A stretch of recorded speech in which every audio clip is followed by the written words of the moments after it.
다 끝난 건가요? 다 끝나 뭐 하시긴 하셨는데 음. 좀 재밌게 새로운 영상을 좀 찍어 보려고 아, 그래요? 그래서 음. 저희가 네이버 지식인에서 주식 관련 질문들을 몇 가지 아, 좋은 가져왔거든요. 아이디어네. 예. 아, 예. 그래서 좋습니다. 거기에 대해서 대표님이 답을 해 주시면 어떨까 해서 그래요, 그래요. 괜찮으시겠어요? 네, 좋죠. 아, 이게 질문인가요? 네. 거기에 몇 가지 음. 저희가 선별을 해 놨어요. 사회 초년생입니다. 월급 받는 걸로 주식 투자를 하고 싶은데 그냥 주식 투자하는 것보다 적립식 펀드에 가입하고 투자하는 게 좋다고 들은 것 같아서요. 일단 주식 계좌는 있고요. 적립식 펀드 가입해서 그 펀드를 통해 매달 월급의 50%, 와, 굉장하네요. 월급의 50% 정도 투자한다 그러면 이점이 있나요? 정말 세액 공제가 되나요?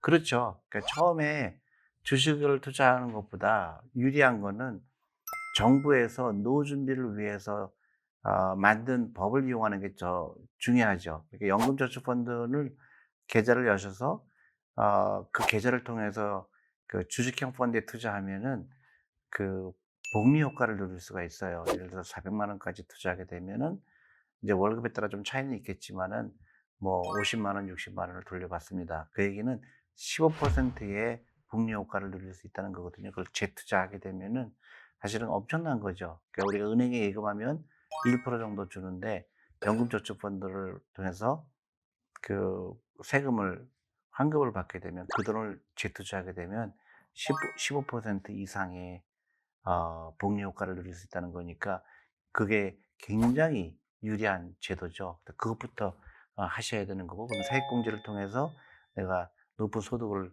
올릴 수가 있고요. 다만 월급이 50% 하신다 그러는데 월급이 얼마인지 모르지만은 이게 하고 싶다고 다 할 수 있는 건 아니고요. 1년에 1,800만 원까지밖에 할 수가 없는 겁니다. 근데 400만 원까지는 아까 말씀드린 대로 60만 원 정도 환급을 받기 때문에 그 효과를 누릴 수가 있고, 나머지 1,800만 원 중에서 400만 원 제한한 거는 그 소득이, 그러니까 금융소득이 이연되는 효과가 있기 때문에 그것도 1,800만 원 채울 수 있을 만큼 채우면 어 큰 효과를 볼 수 있다고요. 그거를 다 채우고 나서도 돈이 여유가 있을 경우에는 개별 주식하는 것도 나쁘지 않다고 생각합니다. 유튜브를 봤는데 주식만 들어있으면 주식형 펀드, 채권만 들어있으면 채권형 펀드라는데 왜 주식만 들어있는데 60% 이상이죠? 100% 아닌가요? 40%는 뭐죠? 굉장히 좋은 질문인 것 같아요. 제가 한국에 와서 신기하게 느꼈던 거는 어 주식형 펀드는 그야말로 주식에만 들어가 있어야 되겠죠. 그래서 보통 주식형 펀드라 그러면 95%가 주식이고요. 5% 정도가 어 현금성 자산입니다. 왜냐하면 이제 고객이 돈을 돌려달라고 했을 때 어느 정도 현금이 있어야 돌려줄 수가 있기 때문에 그런 거죠. 근데 이제 법적으로 주식형 펀드가 뭐냐? 60%가 주식이면 주식형 펀드다. 그렇게 정의를 내린 것뿐이에요. 그래서 주식형 펀드면 보통 통상적으로 95%가 주식에 있다 이렇게 생각하시면 됩니다. 이거는 이제 법적인 요건을 얘기하니까 그런 거죠. 그 40%는 어 예를 들어 주식이 60%만 있고 그 현금이 40% 있다. 그거는 그런 일은 별로 있지 않다고 생각하십니다. 펀드 채권이 뭔가요? 그러니까 적금, 펀드, 채권 이런 식으로 여러 곳에 돈을 투자하라고 하는데 적금은 아는데 펀드랑 채권이 뭔가요? 적금, 펀드, 채권 이거는 다 사실은 다른 컨셉이죠. 적금은 은행에 넣는 거고요. 펀드라는 거는 그 자산운용사에서 만든 펀드를 가입을 한다고 생각하시면 되고, 채권은 주식과 좀 상대적인 개념이죠. 주식은 회사의 지분을 얘기하는 거고요. 채권은 우리가 기업의 돈을 빌려주는 거라고 생각하시면 되죠. 부채죠.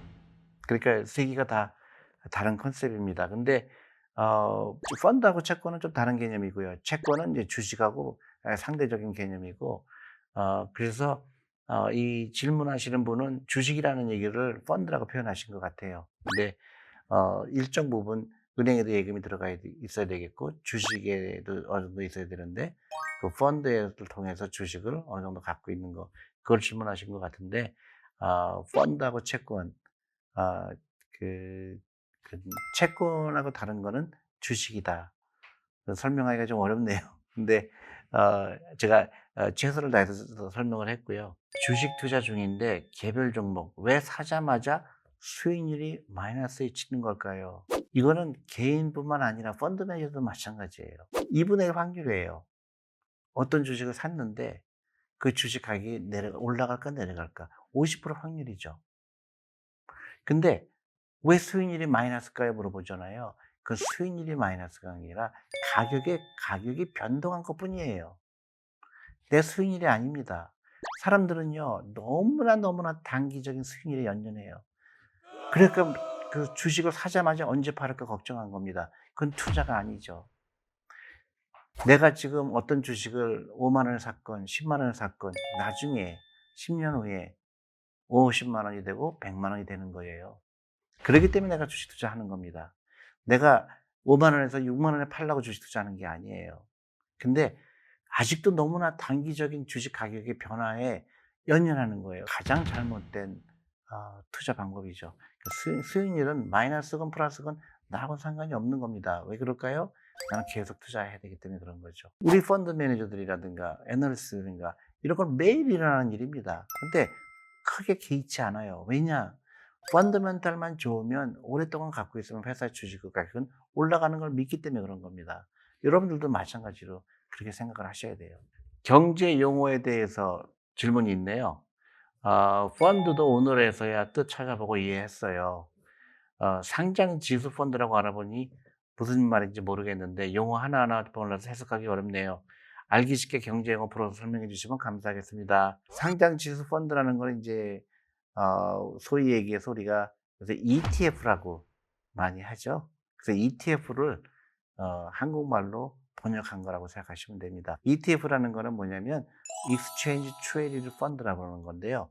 펀드인데 그동안은 펀드들은 대부분 자산운용사에서 그 펀드를 만들어서 자산운용사한테 그 펀드를 그 자산운용사 펀드를 사거나 파는 거를 증권회사나 은행에서 샀는데요. ETF라는 거는 좀 다른 컨셉이에요. 우리가 개별 주식을 사듯이 펀드도 상장된 펀드를 사는 겁니다. 그래서 그 개별 주식뿐만 아니라 이 펀드조차도 인제는 상장을 하는 시대가 된 거죠. 그래서 우리가 소위 얘기하는 ETF라는 건 상장된 펀드라고 생각하시면 됩니다.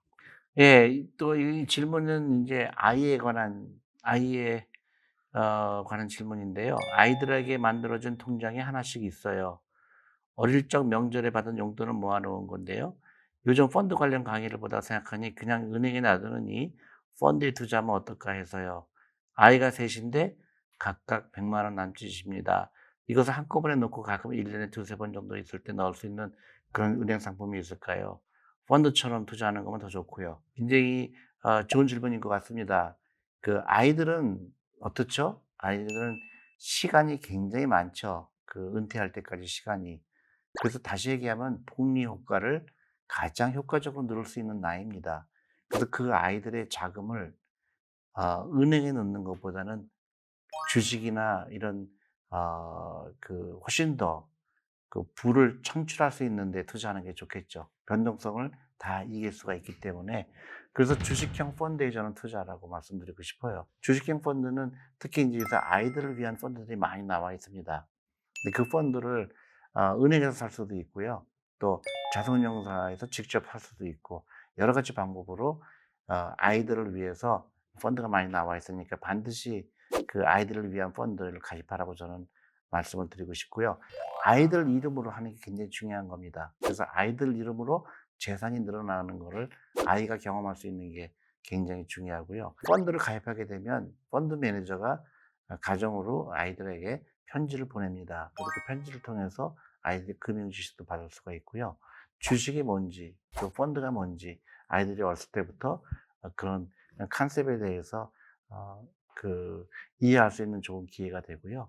그다음에 그 100만 원씩 있다고 말씀하셨는데 100만 원은 무조건 하셔야 되고 그걸로 끝나는 게 아니고 이 아이가 그 자라면서 그 생일이라든가 아니면 입학식, 졸업식 그런 명절이라든가 이럴 때 다 물건을 사 주지 말고요. 펀드에 돈을 넣어서 유태인처럼 그 돈이 계속 일하게 하면 나중에 그 아이가 성인이 됐을 때 큰 도움을 받을 수가 있습니다. 그 돈으로 아이들이 창업을 할 수 있다든가 아니면 더 좋은 데에 쓸 수 있다고 생각합니다. 그래서 이것으로 오늘 제가 대답 드릴 수 있는 질문들을 해 봤는데요.